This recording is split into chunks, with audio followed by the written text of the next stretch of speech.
que están luchando siempre. No pueden ser libres. Usted recibe su libertad. La palabra recibir significa actuar como un recipiente que toma lo que se le ofrece. Gloria a Dios. Así que tenemos que aprender a relajarnos y recibir y no estar en esta lucha todo el tiempo tratando que suceda algo en nuestra vida. Y ahora voy en el polo opuesto, pero terminamos aquí en relájese y reciba. Quiero hablarle hoy acerca de no tener miedo, de que no está agradando a Dios. Esta serie se titula Enfrentando el temor y encontrando libertad. La gente tiene temores. Y lo que la gente teme es que tiene miedo de que no están agradando a Dios. Tiene miedo de no hacer lo suficiente para tener contento a Dios. No leen ni oran suficiente, no hacen obras suficientes. No se comportan bien lo suficiente como para agradar a Dios. Y algunos los veo que asienten con la cabeza, algunos me ven así. Creo que hemos tenido el problema por mucho tiempo. Y a veces piensan que, bueno, siento ese temor de que tal vez no estoy haciendo lo suficiente y pienso si Dios se agrada de mí, si está contento. Ya, amén. Bueno, yo tenía una dificultad en particular en esta área porque crecí en una situación donde nunca sentí como que complacía a mi padre. No importaba lo que hiciera. Y conservé eso en mi relación con Dios. Toda mi vida llevaba culpa y condenación por cosas que me hicieron. Y Dios realmente me trajo una gran liberación en mi vida en esa área.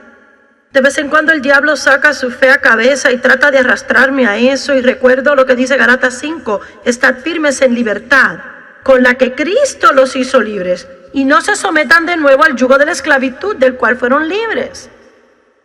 ¿Ha tenido la experiencia de sentir como que está libre completamente de algo y que no le molesta y de repente saca la cabeza y piensa, Dios mío, pensé que eso se acabó en mi vida? No se desanime por eso, porque Gálatas 5 dice que sucederá. Lo citaré, Gálatas 5:1, permaneced firmes en la libertad con que Cristo les hizo libres y no se sometan otra vez al yugo de esclavitud del cual fueron libres. En Isaías 61:10, la Biblia se refiere al manto de justicia. Y dice, en gran manera me gozaré en el Señor. Mi alma se regocijará en mi Dios, porque Él me ha vestido de ropas de salvación. Me ha envuelto en manto de justicia. Como el novio se engalana con una corona, como la novia se adorna con sus joyas. Así que mi primera pregunta es, ¿está usando el manto de justicia o los trapos de condenación? Y dice, pues hábleme un poco de la justicia. ¿Qué quiere decir? ¿Sabe quién es en Cristo? No nos referimos a lo que hace, sino a quién es. Hay diferencia en lo que hace y lo que es. Las 454 personas que vinieron al altar y recibieron a Cristo, lo que recibieron cuando vinieron fue su quién arreglado.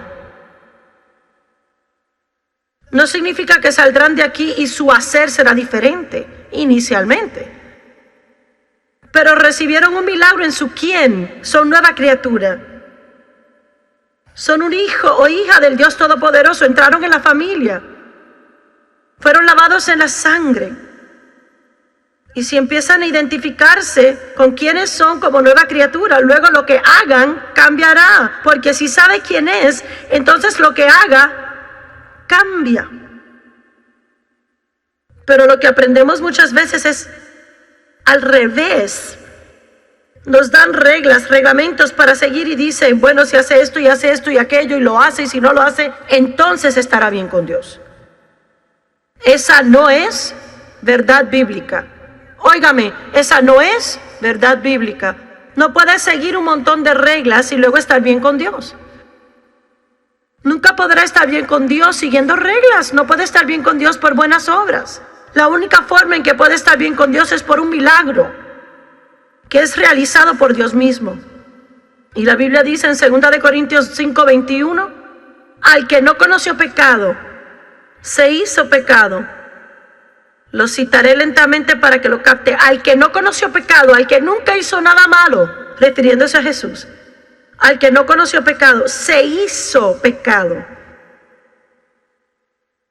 para que fuéramos hechos justicia de Dios en Cristo. Por eso es que la Biblia le llama santo. Somos santos. Y leemos eso. Y si no entendemos esta doctrina de la justicia, leemos eso y pensamos, yo no soy santo, mire lo que hago. Digo, yo no soy un santo. Todavía hago cosas equivocadamente, sino que Dios está refiriéndose a la parte espiritual, que Él ha obrado un milagro ahí. Cuando Dios viene a nuestro espíritu, Él tiene que limpiarnos y hacernos santos. Así como cuando Dios se le apareció a Moisés en la zarza ardiente, le dijo, quita tus sandalias de tus pies, el lugar es santo. ¿Por qué el lugar se volvió santo? Porque Dios se presentó. Y Dios se presenta a vivir en su espíritu al nacer de nuevo. Y ese suelo, ese lugar tiene que ser santo. Ahora hay una simiente santa en nosotros. Digan, tengo simiente santa en mí. ¿Quién en este edificio sabe qué ocurre a la semilla cuando se riega y se cuida? Crece. Y luego, ¿qué ocurre si esa semilla en su espíritu empieza a crecer? Luego empieza a dirigirse a otras partes en su vida. De repente penetra en su mente y empieza a pensar diferentemente, en su boca y habla diferente. Penetra en su actitud y tiene una nueva actitud. Y de repente se halla que puede perdonar a la gente que le hirió. Cuando antes pasaba años odiándoles, de repente está lleno de amor y perdona. No porque un día nada más dijo, voy a ser una persona amable, sino porque Dios hizo algo en su interior. Todos digan, he sido hecho justo con Dios. Ahora díganlo como que lo sienten. Qué rico se siente, ¿verdad? Porque ve, el diablo quiere tocar la misma cancioncita en nuestra cabeza. ¿Qué es lo que me pasa? ¿Qué es lo que me pasa? ¿Qué es lo que me pasa? ¿Alguna vez oído esa canción? ¿Qué es lo que me pasa? ¿Qué es lo que me pasa? Vemos a otras personas y no somos como ellos y pensamos que anda mal conmigo. Vemos a otras personas que son más santas y no son diferentes a nosotros. Son santos, pero no todo su comportamiento es santo. Nos comparamos con otras personas y competimos con otros y siempre tratamos de averiguar qué es lo que nos pasa y luego siempre tratamos de cambiarnos y tratamos de librarnos de esto y de aquello y de algo más. Lo que tiene que hacer es recibir todo lo que necesita de Cristo del modo que recibió salvación. Yo no vi a ninguna de estas personas haciendo nada. Lo que hicieron fue venir acá confundidos, llorando y salieron nuevas criaturas. Porque recibieron por fe, y de ese mismo modo usted recibirá cada liberación que Dios le da. Va a recibirlo por fe, no lo puede conseguir, tiene que recibirlo. Lo recibe por fe y empieza a creer que Dios está haciendo algo en usted y empieza a declarar su libertad. Como estas personas que vinieron al altar, que tenían problemas y dije, ahora digan, soy libre. Y la mujer temerosa dijo, dígalo, dígalo, le dije. Y le dije 3 veces y por fin dijo, soy libre. No, dígalo. Y ella dijo, soy libre. Tiene que empezar declarándolo. Empiece llamando esas cosas que no son como si fuesen. Y no está mintiendo, lo declara conforme a la palabra. Si Dios dice soy justo, yo digo soy justo. Y al diablo no le gusta y al mundo no le gusta, al mundo religioso no le gusta, pero si Dios dice que soy justo, yo digo soy justo. Y no significa que hago todo bien, me refiero a quien soy en Cristo, no a lo que hago todo el tiempo. Pero ¿sabe qué? Mi hacer está alcanzando quien soy. De vez en cuando cometí un error y hacía algo bien. Ahora ocasionalmente cometo errores y hago algo mal. Claro que cometemos errores, todos lo hacemos. Y continuaremos cometiendo errores hasta que Cristo venga. Pero no quiere decir que no somos hijos de Dios. No quiere decir que Dios no nos ame. No quiere decir que todavía no estamos bien delante de Dios, porque Él es un Dios del corazón. Él ve su corazón. Amén. Elijo creer lo que dice la Biblia, que Dios se agrada de mí. Hubo un tiempo donde yo simplemente no podía decir eso, pero le mostraré una escritura. Yo creo que cada persona aquí por fe necesita decir todos los días, Dios se agrada de mí. Dios se agrada de mí. Es posible que la mayoría nunca lo han dicho en voz alta ni una vez. Nunca lo ha dicho en voz alta, Dios se agrada de mí. Porque pensaría que ser orgulloso o altivo o que es tener una mala actitud si hiciera eso. Y no creo que necesita andar diciendo, Dios se agrada de mí, Dios se agrada de mí. Me refiero a algo que cree en su corazón entre usted y Dios. Algo de su posición en Cristo que tiene que creer. Tiene que dejar de tenerle miedo a quien usted es. Tiene que empezar a creer que Él se agrada en usted. No porque hace bien todo, porque Él le ama, porque se interesa, porque usted sigue adelante y porque está en la iglesia hoy. Creo que Dios se agrada porque está aquí. Él se agrada porque no está emborrachándose, o usando drogas, o cometiendo inmoralidades. Siempre pensamos que Dios se enoja por lo que no somos y en realidad se nos olvida que Él se agrada del progreso. No creo que hay nada que haga al diablo enojarse más que el que sepa quién es en Cristo. Él se enoja cuando se salva, pero le diré, cuando empieza a saber quién es en Cristo, se vuelve peligroso. Porque empieza a caminar con poder. Cuando Satanás ya no pueda condenarlo, entonces es cuando está andando en poder. Cuando deja que Dios quite ese oprobio, que lo libre de vergüenza, culpa, y empieza y no hablo acerca de sentirse bien porque es una gran cosa y hace todo bien, o porque es un orgulloso. Me refiero de conocer la diferencia de quién usted es en Cristo y lo que hace. Yo no hago todo bien, pero soy hija de Dios. Él me ama y yo creo que Dios se agrada de mí, no porque hago todo bien, sino porque estoy en el programa y prosigo, no me doy por vencida.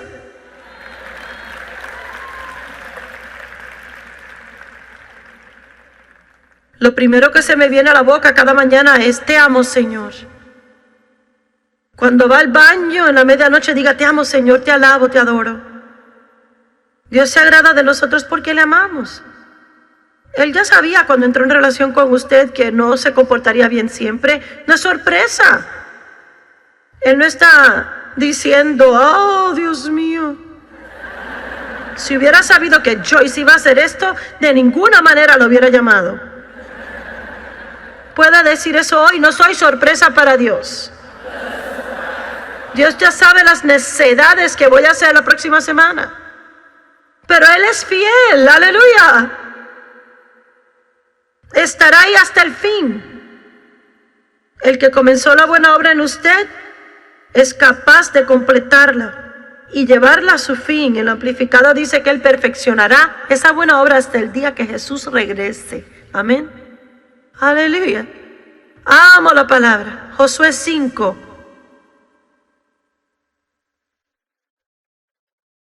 Es realmente maravilloso lo que la palabra de Dios hace en las vidas. ¿Ves? Si Dios puede usar su palabra para ayudarle a recibir liberación de esa vergüenza y culpabilidad y ese temor que no está agradando a Dios, puede entonces disfrutar su relación con Dios, que es lo que Él quiere.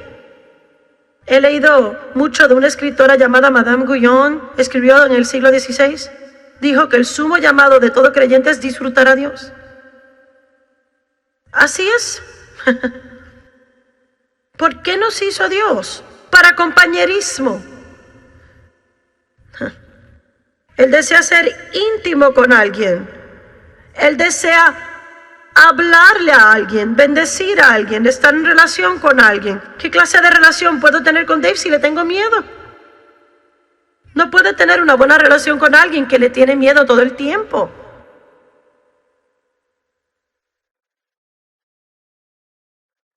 Dios no está en el cielo llevando la cuenta, escribiendo todo lo malo que hace. En Josué 6, los israelitas salieron de Egipto, atravesaron el desierto. En realidad, todos los que salieron de Egipto, con excepción de Dios, no entraron a la tierra de promesa. Solo estos dos que salieron de Egipto entraron a la tierra prometida.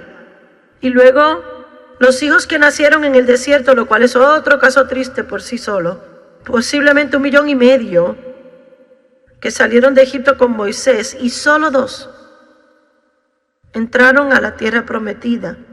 Eso no es un buen porcentaje, amigos, pero creo que vemos mucho de eso hoy. Me pregunto cuántos realmente viven en las promesas de Dios. ¿Cuántos en realidad aprenden a relajarse y recibir de Dios, disfrutar a Dios, dejarle que los use y vivir libre de culpa y condenación, andar en el favor de Dios, el perdón de Dios, la misericordia de Dios? No queremos intercambiar la miseria mundana que tenemos por otro tipo de miseria que lleva una etiqueta cristiana. El reino de Dios no es comida ni bebida, es justicia, paz y gozo en el Espíritu Santo. Amén. Y tiene que ser en ese orden. Veamos por un minuto. El gozo se menciona por último. No puedo tener gozo sin paz. Y no puedo tener paz si no sé quién soy en Cristo. Porque si no sé quién soy en Cristo, me enojaré conmigo mismo todo el tiempo. Me desilusionaré conmigo mismo. Me desanimaré conmigo mismo. Estaré en contienda conmigo mismo. Y si no me caigo bien, ¿cómo puedo llevarme bien con otros? Por tanto, no disfrutaré el reino, la tierra prometida. ¿Cuántos entienden esto? 1,5 millones salieron, 2 entraron. ¿Qué?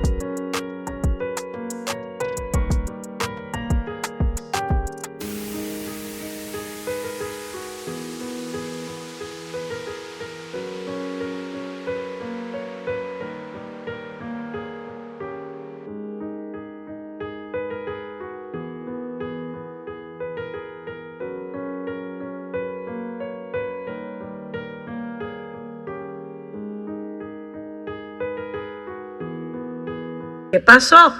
¿Vagaron en el desierto? ¿Les amaba a Dios? Sí. ¿Suplió sus necesidades? Sí. Lo mínimo, lo esencial. No quiero usar la misma ropa por 40 años. Quiero vivir en las bendiciones y en la tierra prometida. Quiero tener justicia. Quiero saber quién soy en Cristo y tener paz. Quiero tener gozo en el Espíritu. Y quiero disfrutar a Dios. Aleluya. Sí, wow. Disfrutar a Dios. No solo pasar mi vida trabajando, tratando de agradar a Dios, sino que quiero disfrutarle, sí, quiero agradarle. Pero no quiero siempre agradar a Dios por lo que hago, porque mis acciones no siempre son perfectas. Pero puedo agradarle porque mi corazón está bien. Le agrada a Dios que queramos agradarle, ¿entiende eso? Le agrada a Dios que quiera agradarle, aun si no siempre da el 100% en el blanco. Le agrada a Dios que quiera agradarle. Le agrada a Dios que le ama. Amén. Luego que entraron a la tierra prometida, ¿sabe? Habían aún muchos enemigos que derrotar. Y si lee todo el Antiguo Testamento, hallará que ellos conquistaron ciudad tras ciudad. Tomaron el despojo y derrotaron al enemigo. Y Jericó fue una de las primeras ciudades que entraron y derrotaron. ¿Ha escuchado la historia de cómo marcharon alrededor de los muros y se cayeron y fue glorioso? Pero tenemos que regresar a Josué capítulo 5 y ver lo que pasó en el verso 9. El Señor dijo a Josué: hoy he quitado de ustedes el oprobio de Egipto. El oprobio de Egipto, ¿qué es eso? El oprobio de la vida vieja pecaminosa. ¿Qué es un oprobio? ¿Está listo? Haremos un estudio bíblico.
palabra oprobio significa vergüenza, culpa y desgracia. O sea, que antes que se pueda poseer la tierra, quédese conmigo, antes que pueda poseer la tierra, hay que dejar a Dios que nos quite el oprobio de la vida pasada. Tenemos que dejar de sentir culpa, vergüenza y de sentirnos mal por todo lo que hemos hecho en el pasado. Dios quitará ese oprobio. Hablemos de la vergüenza. ¿Cuántos años como cristiana viví con vergüenza, avergonzada de quien yo era? Ni siquiera lo sabía. No era algo acá arriba, era algo muy profundo, adentro. Yo sabía que había sido abusada sexualmente y de modo que piensa, ¿qué pasa conmigo? ¿Qué anda mal conmigo? No tenemos ni idea cuántas veces hemos oído esa pregunta para cuando llegamos